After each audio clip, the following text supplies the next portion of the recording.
living with people like you for 29 years has done for me. It has convinced me beyond any shadow of a doubt that all of us are God's kids. If one of us is God's kid, all of us are. And if one of us isn't, none of us are. Now this is whether we believe it or not, whether we like it or not. Even if we deny it, we cannot change the reality of our own being.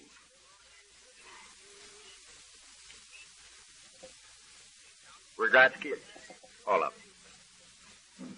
And walking alone is not normal, is not natural. Most of us have walked alone for most of our lives. I walked alone for 43 years, wanting so badly to be a part of, and always a part from. That is not normal. To be away from the Father's house is not normal. It's just as natural as breathing to come home to the living God that made us. That's the normal state. Being away from home is not normal. So, our problem is conscious separation, and our answer is conscious unity. Now, I'm accused at sometimes of being a water walker.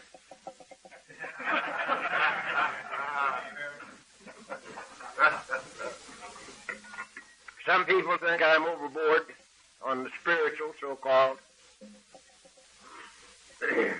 I am not. I just happen to know that there isn't anything else but spiritual. That's all there is. There ain't no more. So I'm naturally a little bit prone to that direction. But I have never heard a speaker, including myself, from the podium of Alcoholics Anonymous, that so strongly affirmed that as this book right here. For instance, here's a line in the second chapter. It's called There is a Solution. And here's what it says. Each individual in the personal stories, that's stories about the book, each individual in the personal stories describes in his own language and from his own point of view the way he established his relationship with God. That's what it says right here. Second chapter. The way he established his relationship with God. And so, this is the answer. Conscious separation is the problem. Conscious unity is the answer. Now, I've got a little thing here. Doc tried to mess it up, but I erased all his stuff so we wouldn't get confused. Now, I don't know whether that thing will work with me over there or not. Maybe I'd better stay over here. This is something that will sort of show what I was talking about last night. That circle there, in my thinking, would be all there is. There ain't no more. That's it.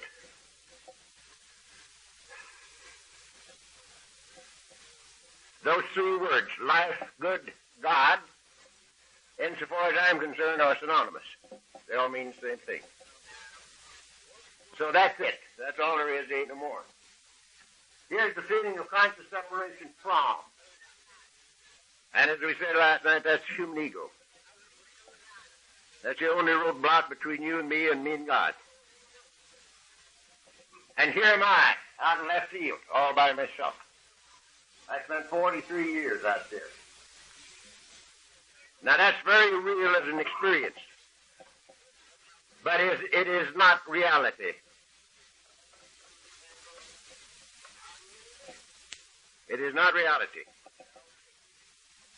Now, we said last night that this thing here could not be satisfied. So in surrender, that goes to the boards temporarily. Unfortunately, but I believe fortunately, it don't remain gone. We'll have to surrender forever. As far as I'm concerned, there'll never be a time when we won't have to continuously surrender. But when this is not there, this happens.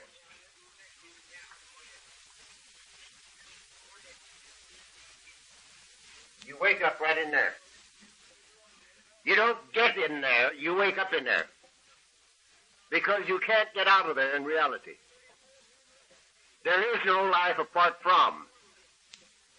There is experience apart from, but no life apart from. There's only life a part of. A part of. In him we live and move and have our being.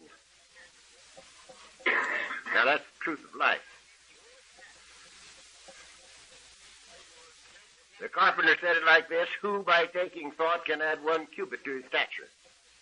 Which means, I believe, you can't change the reality of your own being. You can only change your experience in reality. This was very real for 43 years. But it was not reality. And this is what happened to me in bed in January 1946. But I didn't know it.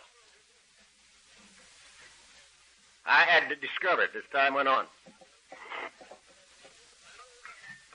Now, the first time I talked with my wife, she knew that something had happened.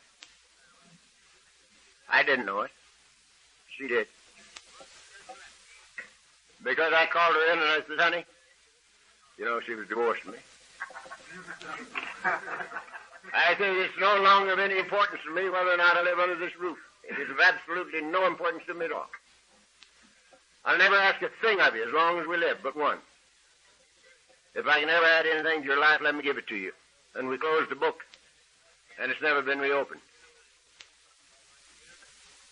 She knew something had happened. I didn't. I called the kids in, and I said, boys, there's no father in the household any longer. You don't need to love me. You don't need to obey me.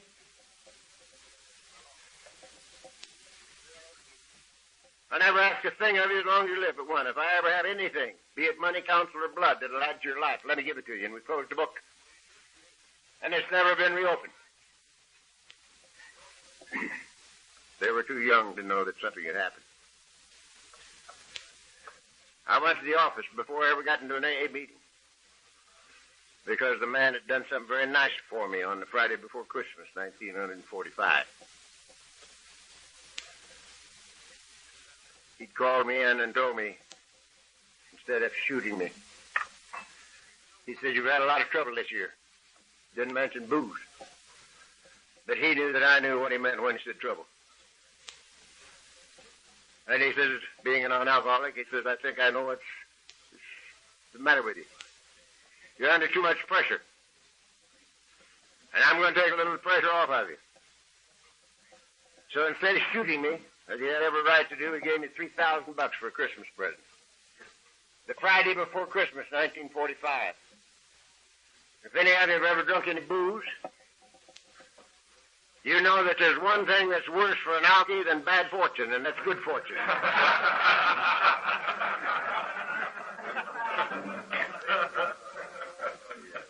So I got drunk on the way home.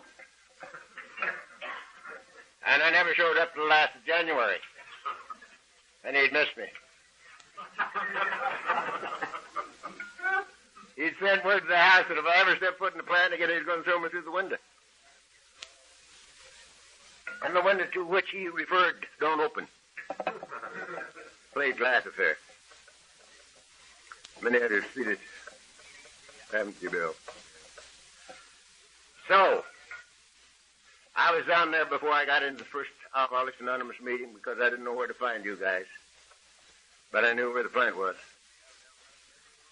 And I went down there knowing that I was going to be thrown through the window. But I couldn't help it because he'd paid me for something I didn't do. And he came in to throw me through the window. And I couldn't have defended myself with a shotgun because I was puny.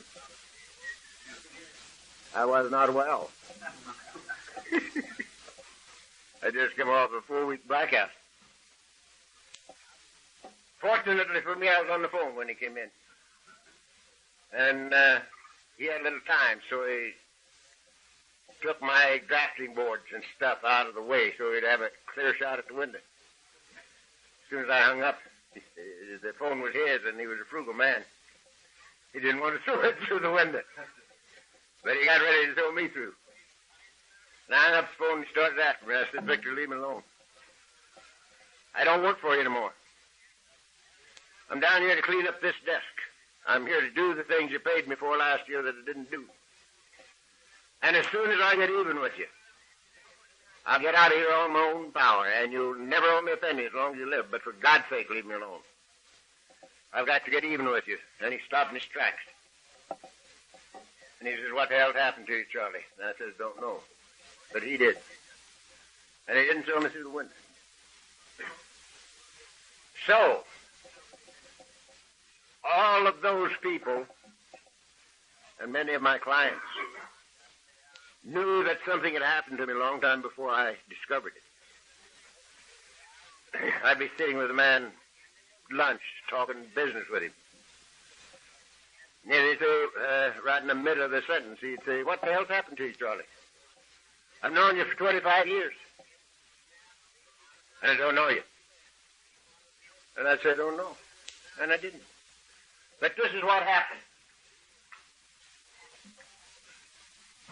That thing was gone, and eventually I woke up in here. Now, there is no life apart from. There's only life apart of. So this becomes the whole human race.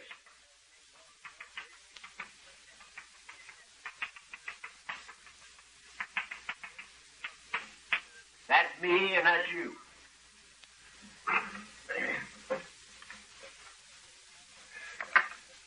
The good book says God is life, and you and I are life. So God is that which I am, and God is that which you are. This is the meaning of the words as we understood him in our book. As we understood him has no reference to understanding the infinite. It has reference only to the necessity of individual experience. My God, your God. The necessity of individual experience. I hunted your God for 30 years before I got here. And I couldn't find him. And I came here not even looking for mine. And we found each other. So we have to find him where he is. And he's right here in me and right there in you. So we have to find our own. Now, although the man that ruined my blackboard here for a little bit raises hell with me for quoting, he says, I hate a man that quotes verses. And I said to him, that's because you don't know any verses.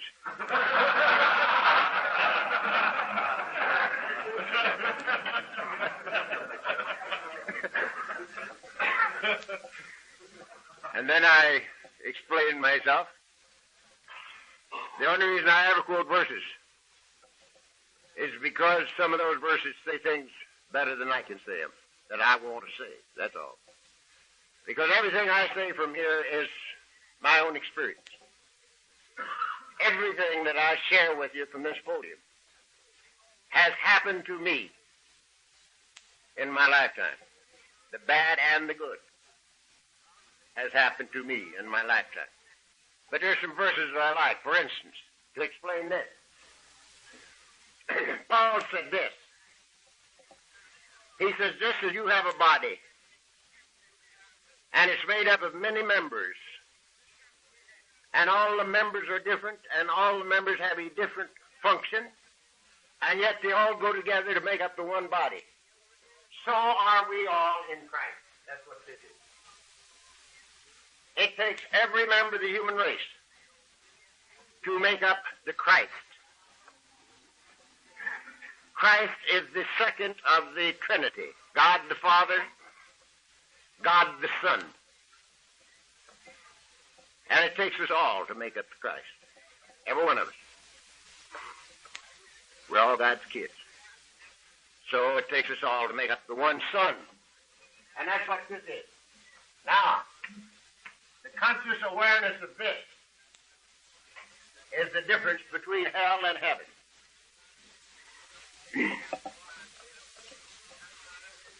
Being born out of conscious separation into conscious unity, I believe to be the rebirth, or the birth of Christ in me, and the birth of Christ in you. I think it has to happen to everybody. Now, we are the most fortunate of all God's kids because we run out of time, and people, and places, and things, and money, and booze.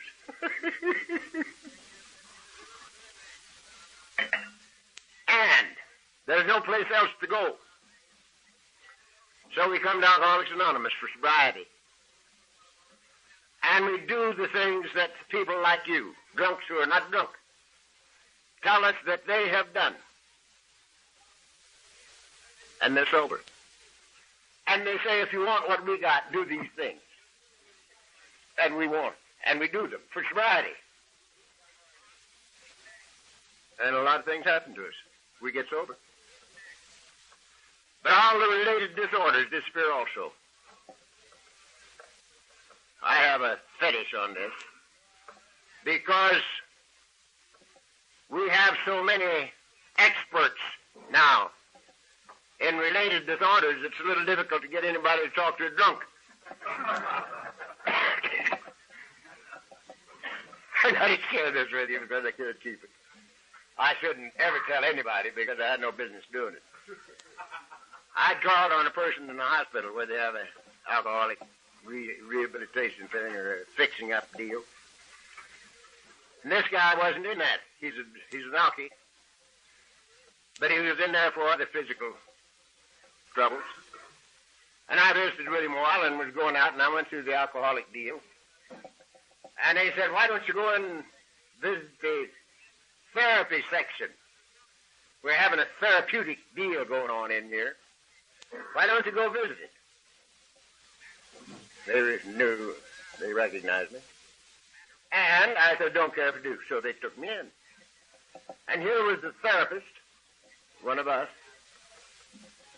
who was, close the door. Good morning, gentlemen.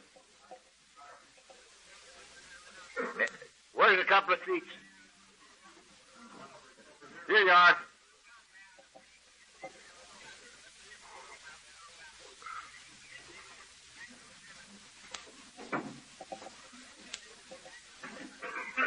So, I went into this little deal, and here this therapist was coaching about a dozen drunks on how to handle such emotions as jealousy, anger, and resentment. And she was giving them the therapy, how to work on them, you know, how to handle those things. And I sat there and listened until I couldn't sit there anymore.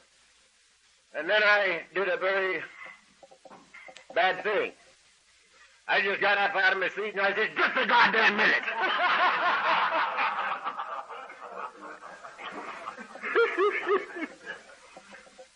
I said, what makes you think that you can handle emotions like jealousy and anger and resentment? I said, if we could have handled those things, we'd have handled them 20 years ago. There's no way that you can handle a thing like that. You got to get rid of it. You got to get rid of it. They're children of the ego. They are obsessions of the mind. And the only way to get rid of them is to get rid of the human ego. In surrender. And then I remembered that I wasn't supposed to be there, and I walked out. Before I got thrown out. They haven't asked me back yet. So this being born out of conscious separation into conscious union, I believe to be the thing that happens that they told us had to happen to everybody. Says you must be born again. And we're so fortunate because we have to have an answer in order to survive.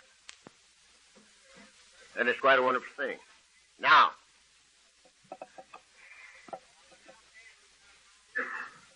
we talked a little yesterday about writing down our inventory and sharing it and then giving it away. Giving it away. We're entirely ready to have God remove all these defects of character, humbly ask Him to remove our shortcomings. And that I believe to be the only way that we can get rid of them. The only way we can get rid of them. Now, I'm very simple. How do I know if I've given them away? If I haven't got them? Now, that beats you, doesn't it? If I've got them, I didn't give them away. So I got to keep working on that particular act until it's done. Because when I give them away, I haven't got them. Now, they stay away for a while, and then they come back because ego comes back. And that's the reason for continuous surrender.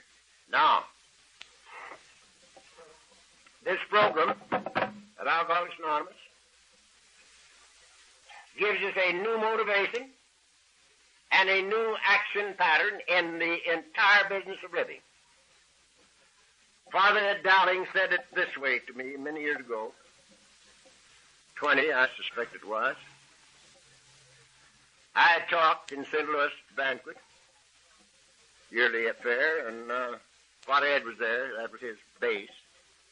Father Ed, as you know, those of you who have read Alcoholics Anonymous Comes of Age, was a Jesuit priest, but he was not an alcoholic. He was sort of in our program, or with us, from... I'm a big chipper, son. Keep it filled.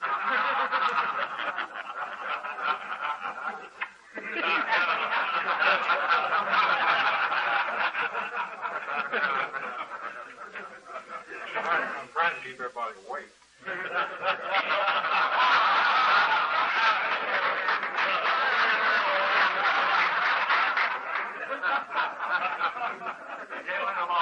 He slept through last night's affair, so he's trying to keep awake himself.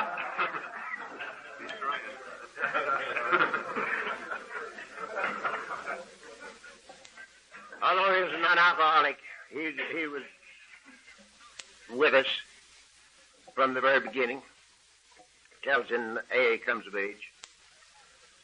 And he said to me one time, I knew him very well, loved him very much, and I think he loved me. And he said to me, Chuck, he says, your cross was alcoholism. He says, my cross was lack of faith. He says, I went through all of my studies and was ordained, and I didn't believe a damn thing. Now, that's a rough spot for a jibby. I think 18 years he'd gone to school. And he went all through his studies and was ordained and didn't believe anything. And he says, I came to believe by watching what happens to you people in Alcoholics Anonymous. Now, that's a tremendous statement. I came to believe by watching the miracles in AA happen. And after this talk in St. Louis, we were going to get some coffee. Mrs. C was with me, and she says, Chuck, maybe Father Ed would like to go with us for coffee. And I said, maybe he would, honey. I said, you ask him. I didn't want to get turned down. I'm a sensitive alcoholic. So she asked him, and he went. And we sat down in the booth, and he started plying me with questions, and he never quit. And I would say every 15 minutes, Father, you talk. I've been talking all night. You talk. I love to hear you talk. And he'd ask another question. And the last question he asked was, Chuck, tell me about the family. What's happened in the family? And I said, no, Father. I won't tell you. Mrs. C's here. Let her tell you. And so she told him what had happened in their family. And he sat there with his little old mouth pursed up, looking out the window for seemingly forever. It was a great habit he had. His mouth just looked like a little old rosebud, and he'd look off into space. He finally turned to me and he says, you know something, Chuck? And I says, what, Father? He says, sometimes I have to believe that heaven is just a new pair of glasses. I think that's one of the most profound statements I ever heard out of the mouth of anybody. Sometimes I have to believe that heaven is just a new pair of glasses. And that's exactly what this program has been for me. And I said to my wife, honey, where's the difference? This program is a new motivation and a new action pattern. Now, everything that I was taught as a child, in home, in school, and in church, has had to be reversed since I became older. Everything. There isn't anything that it taught me that is left, except the multiplication tables. That's all.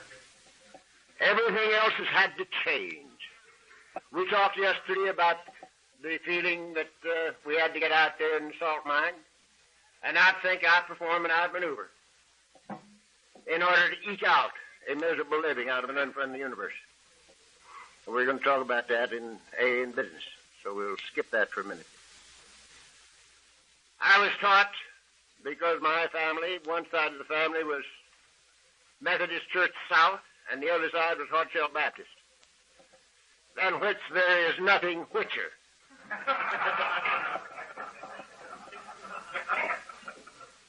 And we were taught that everything that happened to you had to happen between the cradle and the grave. That there's only one thing important in life. Life was not worth very much. This veil of tears, they called it. But the only thing that this life was good for was to prepare for death.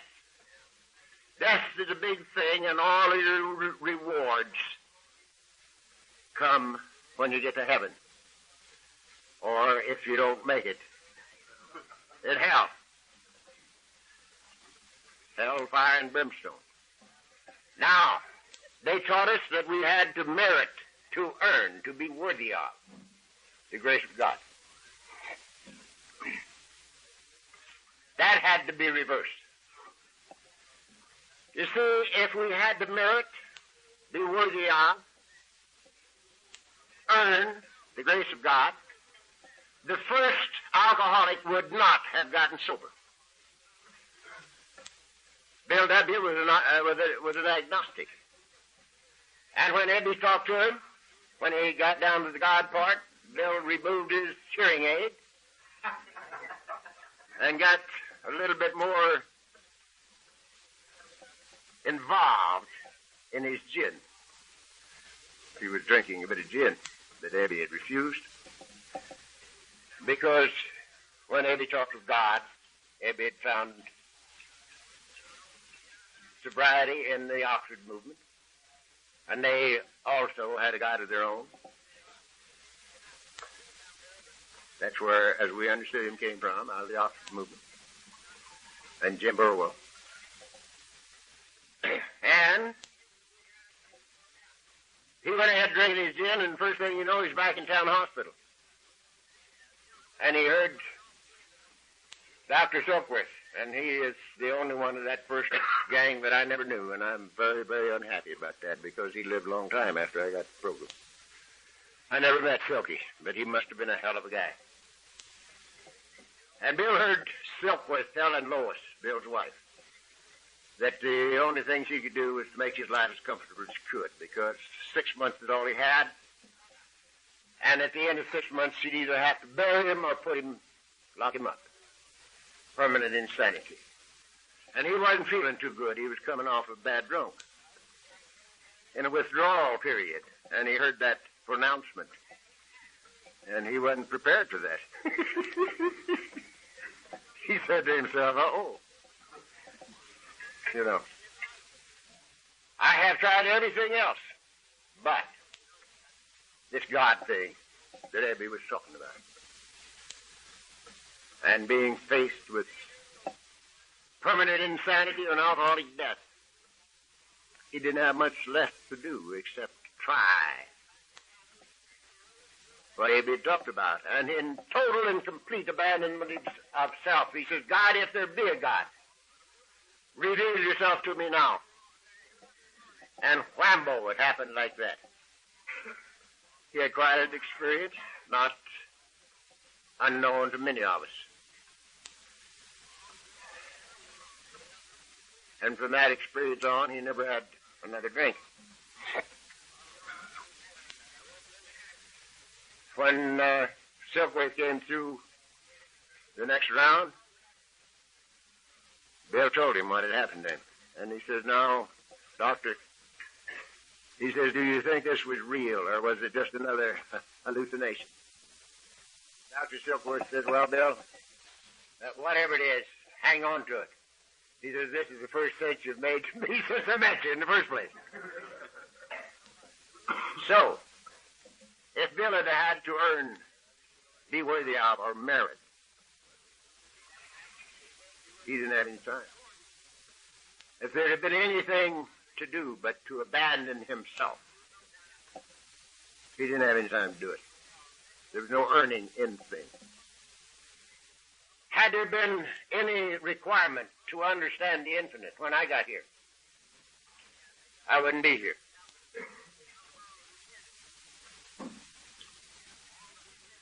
I had used every resource I had, and I had lost. And I said to myself, if I ever live to get out of this bed, I'll find AA. And from that second until now, I haven't had to have a drink or a pill. Just to become willing to come here was the key in my case. And there was no earning or being worthy of or meriting anything. And I had lived to be about 65 before I realized that the very word grace, the meaning of the word grace, is a free gift. A free gift. And there's no way that any of us can earn a free gift. Now, a little thing that is most important to me. When I discovered that I was sober, I started to try to do something about step 11. And it said sought through prayer and meditation. And I thought I was going to have to prayer and meditate. And I had me a Grand Central Head. My Grand Central Head didn't leave early. A Grand Central Head is when 10,000 things are going through your mind at the same time. And you can't hold a thought for a split second. But I knew I had to prayer and meditate, because it said here, thought through prayer and meditation. And I'm gritting my teeth, sitting in the same chair I sit in right now. Try and meditate. It was a mess. But 2 verses popped through my head. Pardon me, doctor.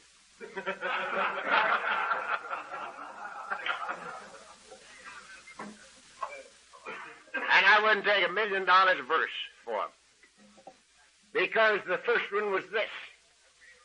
Seems like the carpenter was walking off down the road one morning and somebody wanted something, and he yelled at him, "Good master, good master." And he walked over and he looked down at the guy and he said, "Why callest thou me good? There is none good but one, and that's the Father." This is carpenter talking, mind you. And a little later on, some monkey came up to him and he said, "Say, bud," he said, "you're doing some pretty fancy didos." He says, "How do you do these things?" And the man says to him, "Go peddle your papers." "I don't. Of myself, I can do nothing. It's the Father within. He doeth the works. I wouldn't take $1 million speech for those, because at that second I said to myself, if that's good enough for him, it's good enough for me. And it made it unnecessary for me to try to be good, or to try to be so damned accomplished. You know? It's good enough for him, it's good enough for me. And so I've lived from then until now in total expectancy of guidance and direction. I changed step 11 a little bit for me. The way I use it now, I get out of bed in the morning and I say, look, Dad, I'm reporting for duty. Now I'm going to move it around. I'm going to do the best I can with what I got. And all I want out of you is a little guidance and direction if I'll carry it out. Sure, thank you. And I go about my business. Total expectancy of guidance and direction. This in business, play, AA, home, the works. And I get it. And people say to me, how do you know? And I've got the simplest yardstick in the world on that, too. I never had it so good. This is the only easy life I've ever known, the only good life that's ever been mine in my entire lifetime. And that's all the yardstick I need. The next thing that they say to me is, I pray for knowledge of His will for me and if I carry it out. I think I get direction, but how do I know whether it's my will or His will? And that's a good question. And I have the simplest answer in the world for that, for me. If it's important to me personally, it's my will. If it's important to me personally, it is an ego satisfaction. If I am praying aright, it is not for something for me. It's that I might be of some value to you.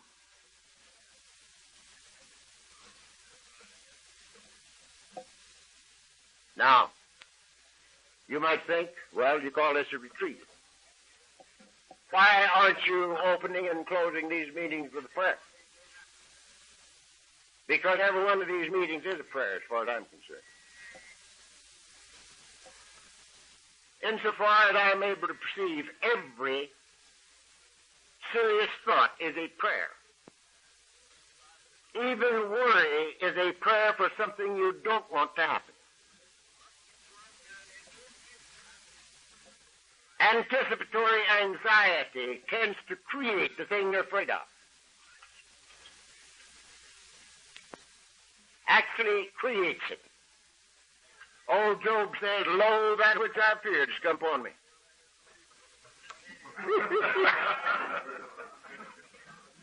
Anticipatory anxiety creates the thing we're afraid of. Now, before we go any further, I've got to tell you that I do not believe in a capricious God. I do not believe in a God of judgments, punishments, and rewards. I don't believe it. Now, many of you do. I do not. And I'm going to tell you why I don't. Number one, if there was anything other than God, God could not be infinite. If there were otherness, God would not be infinite. He would be finite. The good book says in the beginning God. God plus nothing leaves nothing but God. In the beginning God. So, insofar as I'm concerned, there is no otherness.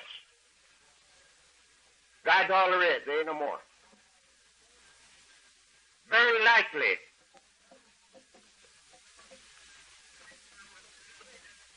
the process of creation is something like this.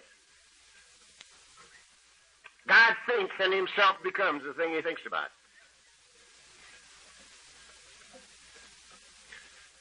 You remember the little boy said to the teacher, where'd God stand when he created the earth? That's a hell of a good question, isn't it? Where'd he stand when he created the earth? He couldn't have stood on a bowl of mud out of the Mississippi River. He hadn't made the Mississippi River yet. So, he didn't have to stand. God thinks and himself becomes the thing he thinks about. The universe to me, the entire universe, with all its galaxies. You know, Plotinus, 1,800 years ago, thought there were, I think, about 1,120,000 stars in the universe. He counted them with his little telescope. Galileo, a little while later, he thought there were 5,000 stars. Presently, they say there is an infinite number of galaxies. An infinite number of galaxies. So, it's expanded a bit. Now, when I look at these things, I see God. The body of God is creation, just as you have a body. And people see it and say, there's no Keith. That is no Keith at all. That's where Keith lives. When Keith moves out, that body goes back to the elements that make the mountain and the molehill. Same thing. So your body is just as real as it's supposed to be. Creation is just as real as it's supposed to be. In a state of constant flux. This is the reason that Einstein said energy and mass are equal, identical, and interchangeable. This is the reason that Carpenter said, that which is made is not made of that which doth appear.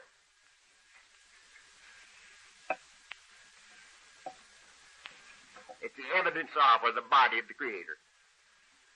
And as such, it's the most beautiful thing I ever laid eyes on. We've had time to expand on that, too. Beautiful thing. Now, you and I duplicate God in our little world. We think and ourselves become the thing we think about. For instance, something you and I know a little bit about is drinking whiskey and muscadoodle and old Panther. I broke in on White Lightning. 146 proof. From that up to 169. It's real good. You drank it out of a fruit jar. It's nice. You get it. Crease right across your nose.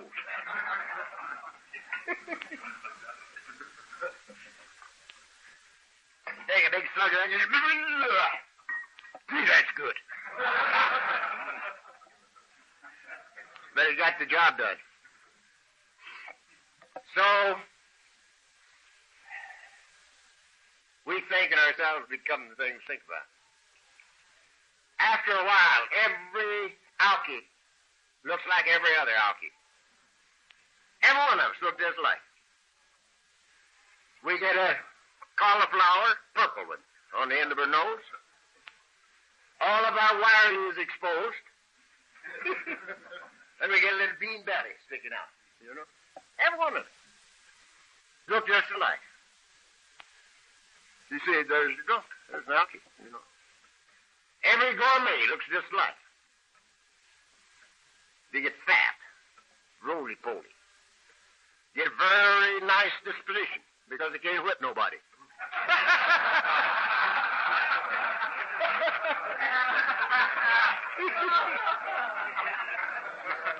They all look just alike. Every wolf looks just alike. Look at Bill back there with his bald head. Son of this one up here with his bald head. He's a damn wolf. Look at him. He walks down the street. Everybody sees him, knows he's a wolf. Hi, Bill. I love you, too. So we think and ourselves become the thing we think about. For instance, I got a guy sitting in front of me here that knows a little about the market business. I do the plans for every market that I put in. I do the plans for all of my clients with my own hands. Lay them out. Put the departments where they should be. Allotted the space to them. Put the back rooms where they should be.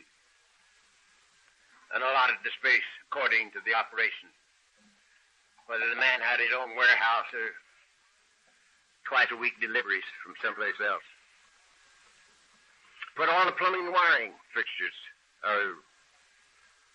spotted all the plumbing and wiring that it took to operate the thing. Then we gave it to the architect, and they built a building around it. And I built the fixtures that went in it. And the operator put some canned goods and some meat in there, and had a store.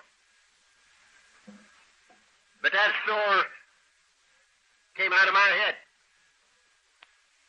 before it was ever on paper, you see. We think and ourselves become the thing we think about. That's the way it is with our lives. We duplicate the Creator in our little world. And that's the reason that it behooves us to know what this thinking apparatus is. Now, I told you I didn't believe in a God of judgment. Because I don't believe that an infinite can think comparatively. I don't think God knows the difference between a molehill and a mountain in size. Because God is both the molehill and the mountain. He don't have to think comparatively. He's both of them. So he don't have to think comparatively. To compare, there has to be otherness. You hear me? Okay.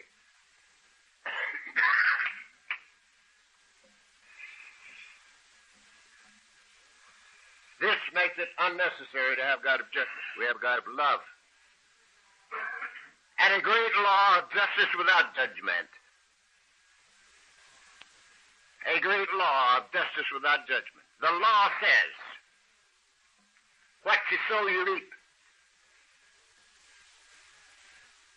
You can't plant radishes and get cucumbers. What you sow, you reap. As a man thinketh in his heart, so is he. It's a great law of life. And it's just as cold as any law in the universe. It's cold as the law of electricity. That law of electricity will light that light, fry your bacon or fry your fanny. And it's just as comfortable frying your fanny as it is lighting that light. It's the nature of the law. The nature of the law of life is that if I pour in slop, I get back slop. And it's just as comfortable giving me back slop as it is giving me back love. Now, I taught that law 40 years ago. And I thought people could live by it, but you can't. If you're an alky, you can't live by it. You know what? You know you can't plant radishes and get cucumbers. So you know that you got to do a little controlling job on your thinking. But you can't live by it. You got to have some heat. Where did the heat come from? There were two pillars in front of the Temple of Solomon. They were called Jachin and Boaz. You had to walk between those pillars to get into the temple, the Holy of Holies. Jachin and Boaz. Now that means law and love. Law and love. And the ancients put it like this. On the one hand, all is law.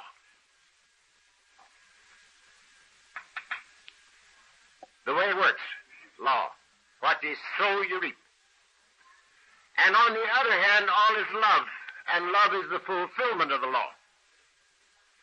Love is the fulfillment of the law. Now, what does that mean? That means sooner or later, you and I can have only one motivation for any act whatsoever. And that's love. The only reason for doing anything is because you love it, for free and for fun. That's work, play, AA, home, the works. Love is the fulfillment of the law. Now, what does it mean?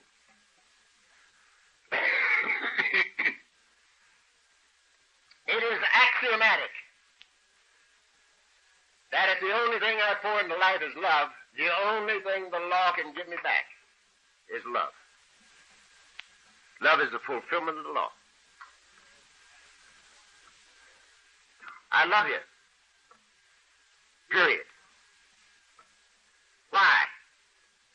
In the beginning, because you were drunks, and because you rocked me to sleep. And you gave me the program of Alcoholics Anonymous and helped me do it.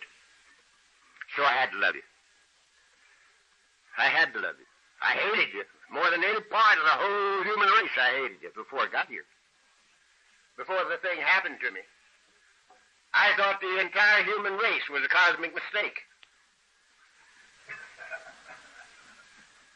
God's kids were too damn mean and too stupid to merit my attention. I was interested in God. I learned a lot about him, and the more I learned, the drunker I got. Now, that wasn't because I knew more, but because I didn't do anything. I knew so much I didn't have to do. I told you guys what to do. But I didn't have to, because I knew these things, you know. So it took me pretty near 70 years to learn that you can live yourself into right thinking, but you cannot think yourself into right living.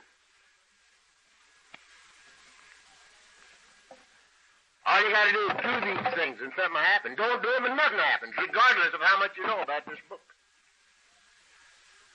We had a guy here, when I first got here, we called him the coach. His name was Paul Cahill. Some of you guys were here long enough ago to know him. Paul had two vocabularies. He had under the bridge vocabulary, and I thought I had a pretty good one. But he could lose me. And he had a Notre Dame vocabulary. And he knew this book practically by heart. He could stand up here, almost quote chapter 3 in its entirety and chapter 5 in its entirety without cracking a book. And we had to watch Paul die. We had to watch him die.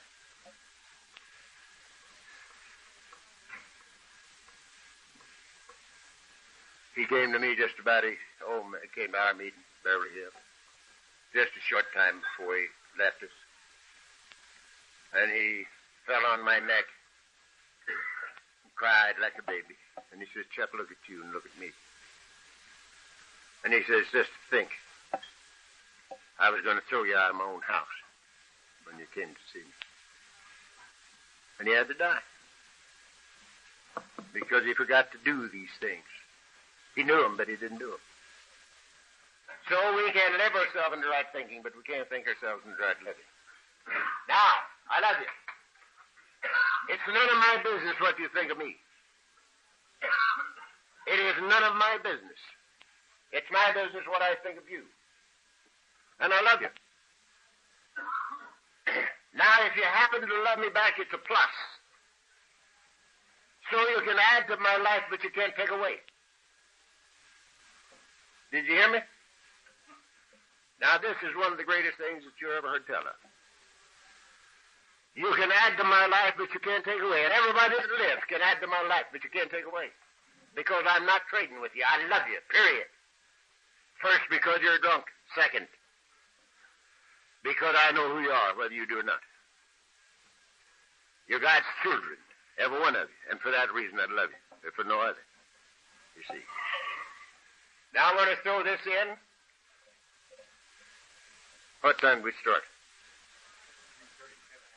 Have I got half an hour? Good. I want to throw this in.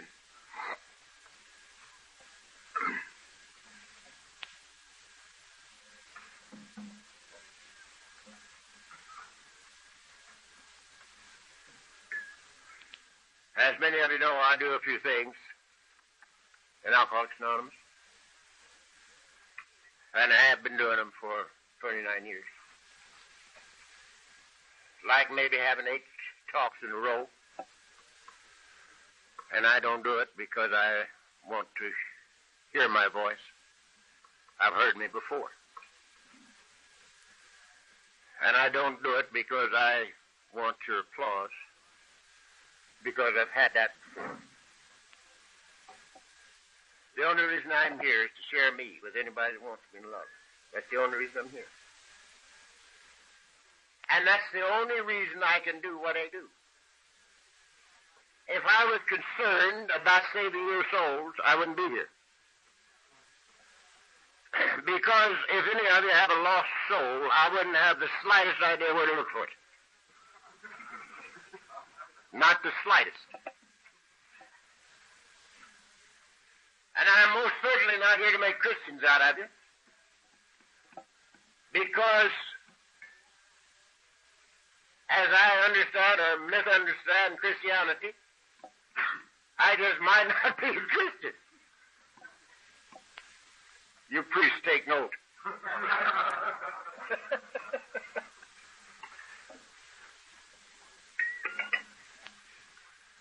So,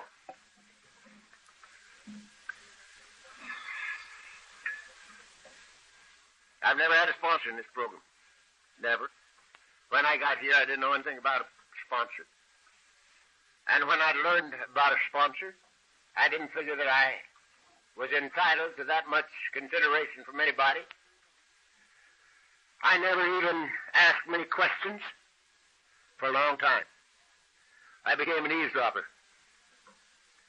When I got well enough to hold a cup of coffee, I'd get me a cup of coffee, pick out somebody that seemed to be talking pretty good AA, and back up to him, and stick me into the conversation. Give me a hell of an eavesdropper. And if they caught me, I'd take off. Back up to somebody else. And if they caught me and included me in, I couldn't take it. I couldn't believe it. I'd go out under the pepper trees and cry like a damn baby. And a little later on, when I might have been able to accept a sponsor, I had a few hundred of them. Everybody that I see in Alcoholics Anonymous is my sponsor. Those who are in the program and those who are not in it. Every one of them is my sponsor. I feel that every man is my teacher, some teaching me what to do and some teaching me what not to do. And I think the one that teaches me what not to do might be just as important as the one that teaches me what to do. As I have told many of you, I went through 2 deaths last year with people that I'd known, one of them 28 years and one of them 25. And they both left by their own hand. One of them was only 45 years old, and he'd been sober 25 years. And I'd been instrumental in getting him in here. And his image got between him and his program and his God. And he had to die. And the other one let something get too important to her. And she had to die. That's 28 years. So, those that teach us what not to do are just about as important as teachers as those that teach us what to do. Now,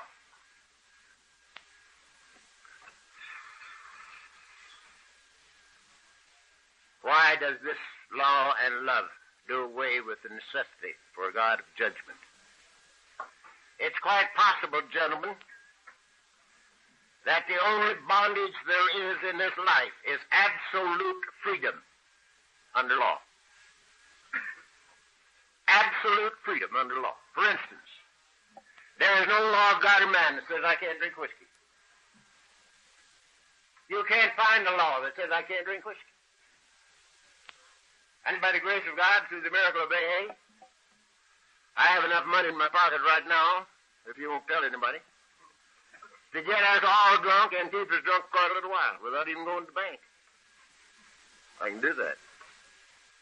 Why don't I drink whiskey? The priest says, you ought not. And I said, I don't know what you're talking about, son. I don't know what that means, you ought not. Who says I ought not? But I know what this means. I can't afford it. I cannot afford it.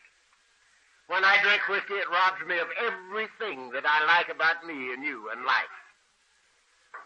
So I cannot afford it, so I don't drink it. There's no law of God in man that says I can't hate you.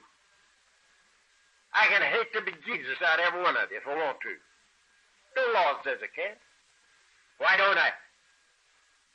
And again, the priest says, you ought not. And again, I said, I don't know what you're talking about. But I know this, I can't afford it. Because whatever I pour in, I get back, and I've gotten back enough of that slop. I don't want any more of it, so don't do it.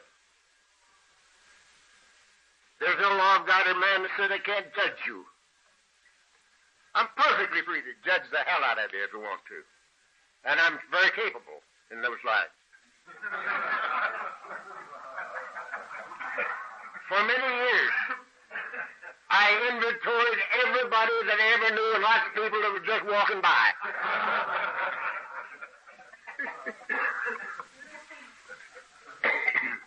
Why don't I judge you?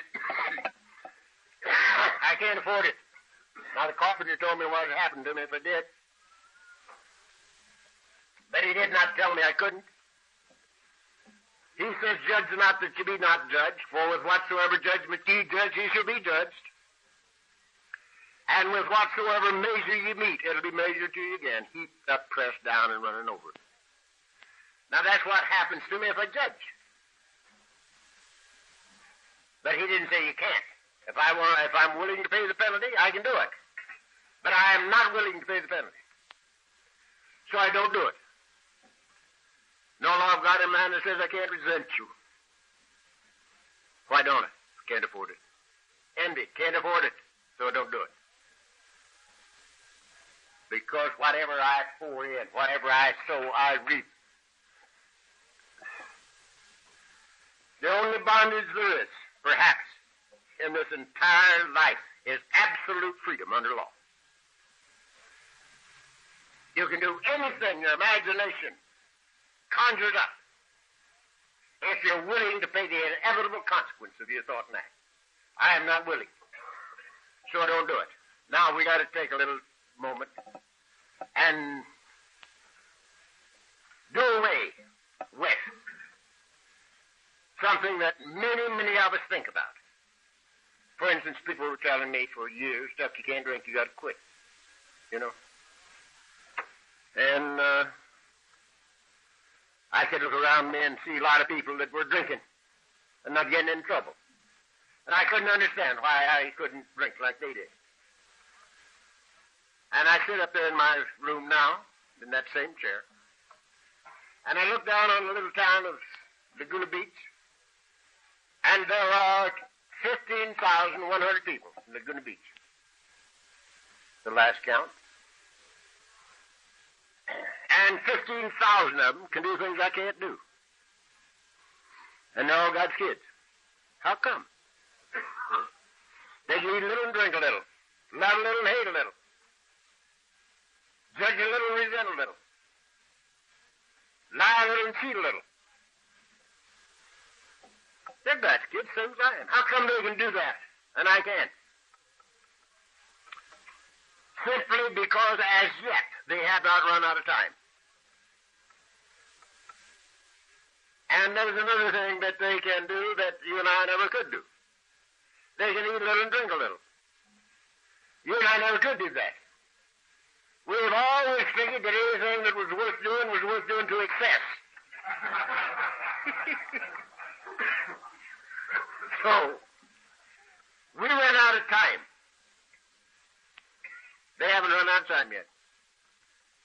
And it is my opinion that it doesn't make any difference to the universe when they run out of time. Whether it's now or 500 years from now, don't make any difference. Sooner or later, every one of us has to come back home to the living God made us. Because we're all God's kids. But the timing don't count with the universe. It counts with me. Life is pretty good living it with you guys. It ain't with a damn living out there in that jungle where I used to live. So that's the deal. So our motivation is to add to go about our Father's business, doing things for his kids that they need to have done because we want to. And that's what our 12 step tells us to do. Having had a spiritual awakening as the result of these steps, we tried to carry this message to alcoholics, to God's kids, and to practice these principles in all of our affairs with God's kids in every department of our lives. At home, in business, in play, in AA. And so, if our motivation is love, and we do these things for free and for fun, the only thing that the law can give us back is love. This is the motivation, this is the way it works. And it totally does away with the necessity of a God of judgment. It's built in. It's built in. Right there it is. What you sow, you reap. And a man thinketh in his heart, so is he. Now, I can go right down the middle of the road with a God of law and order, a God of love, a law of justice without judgment. I can go right down the middle of the road with that. Then I can't go a foot with the God that they told me about when I was a kid. You see? They told me that God would take my kids away from me in death to punish me for my sins. I said when I was that high, if there's a God like that, I'm going to get me a pitchfork and join with the devil. If I ever catch him, I'm going to stick that pitchfork through him. Because I could not accept a God of that kind. And I don't now. My insides wouldn't have it. And they still don't. That a God of love and a great law of justice without judgment I can go with. It's a fantastic thing. I don't happen to believe in good or bad. I don't happen to believe in right or wrong. I don't happen to believe in two worlds. I believe in one world. I believe in that. This is an experience. That it's not reality. The carpenter says, judge not according to appearances, but judge righteous judgment. That means that pretty soon we see ourselves in all men and all men in ourselves. And we look through the conditions of the thing behind it. I haven't seen a drunk now for 20 years.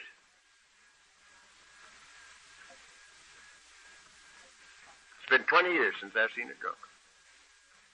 And when I was in business, my plant was at 40th and Alameda. And every time I went downtown, if time permitted, I went to the head of 5th Street and drove west. It drew me like a magnet.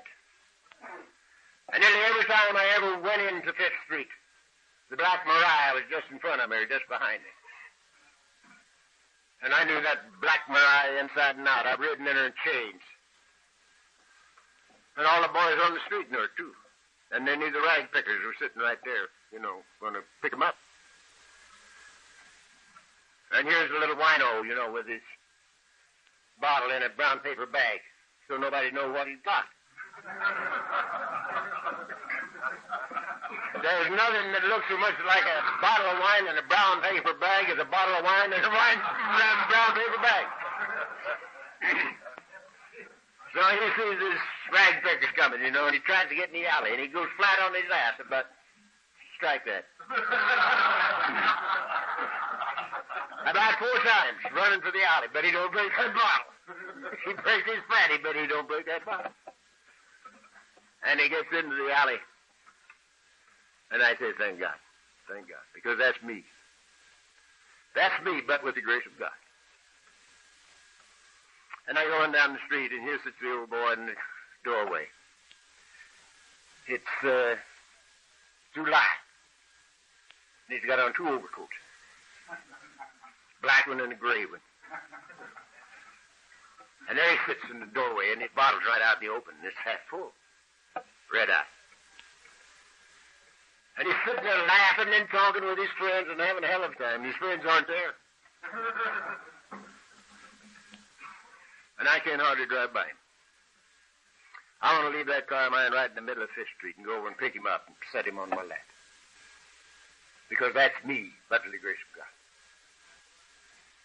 You see, I used to wear my overcoat in July. I used to meet the people, talk to them. And they talked to me, and we had a hell of a time. They weren't around. One of the things that made the biggest impression on my family, I think, of all the things I did, drunk. There's many times we'd all be in the same living room, and I'd have company, and they wouldn't have any. They couldn't understand it.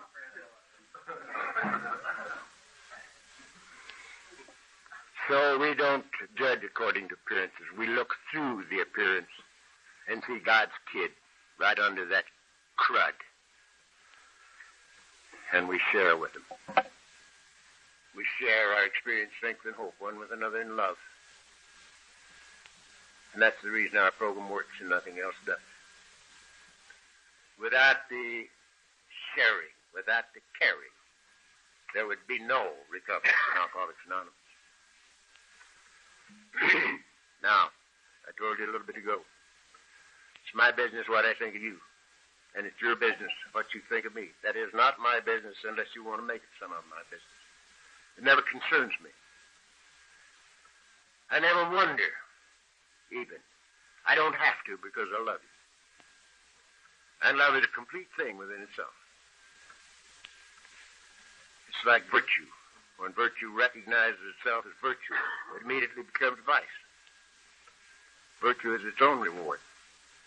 Love is its own reward. The fulfillment of the law. So, I don't have to wonder about it. Now, in personal relations, this has the greatest meaning on the face of the earth. Because, you see, all of us are God's kids. And all of us do what we have to do. Because all of us have obsessions of the mind.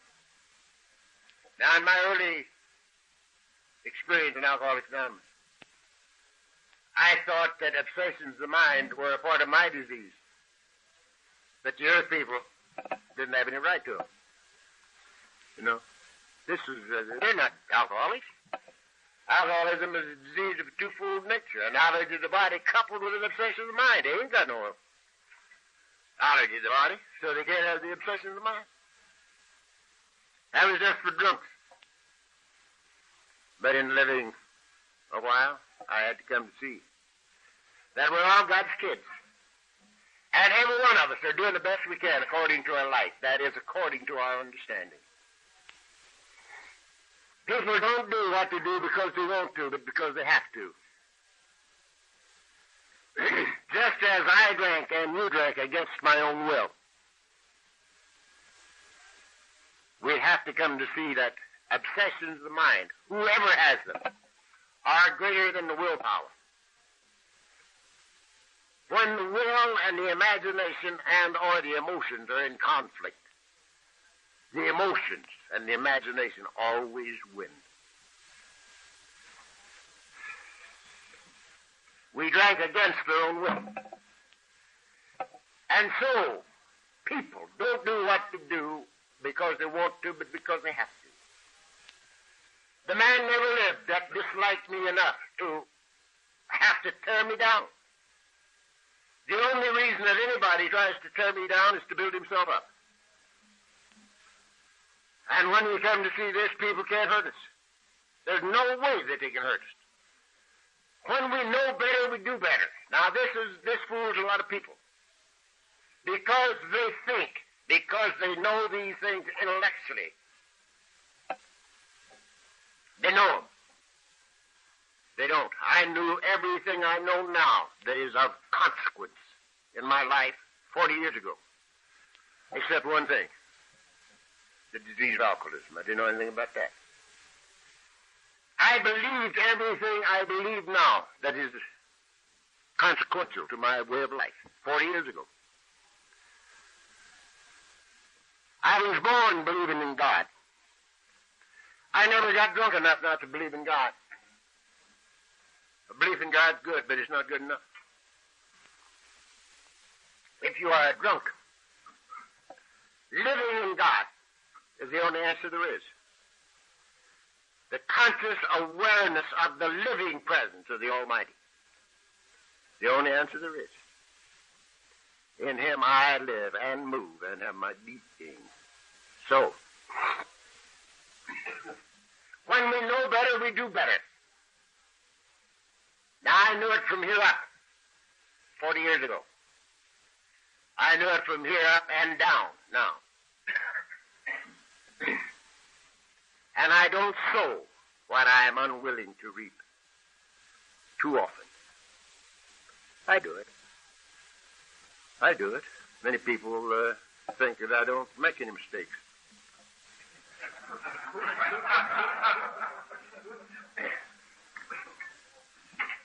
Once I thought I was wrong, but I was mistaken there.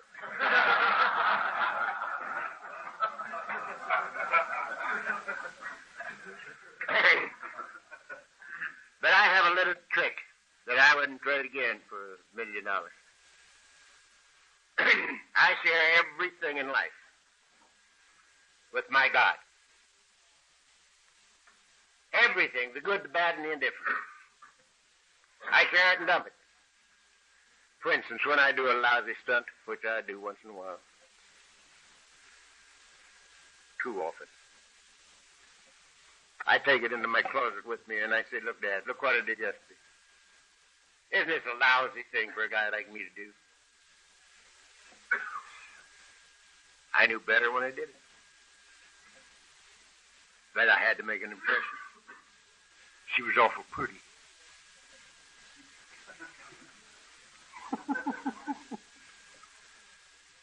Now, I don't like it, and you don't like it. And I'm going to do better. And with your help, I'll do a lot better, sure thing. And I dump it and never pick it up again. And when the good thing happens, I do the same thing with it. I say, look, Father, isn't this beautiful? It couldn't happen to a bum like me, but it did. And I know where it came from. Sure, thank you. And I dump that. I think it's just as tough on us to try to carry the so-called good as the so-called bad. We don't need either one of them, because this life should be spontaneous. We don't need any impediments. Get rid of the whole business and start each day anew. With no yesterdays and no tomorrow.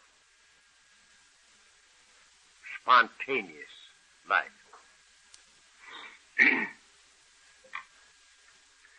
Now, the golden key to this thing called life, old Harold back there has been waiting on it for 20-some, how many? 24? 20 years. He's been waiting for this. He just followed me around. You know, Doc Rendon followed me around for 5 years, waiting for me to drop the golden key.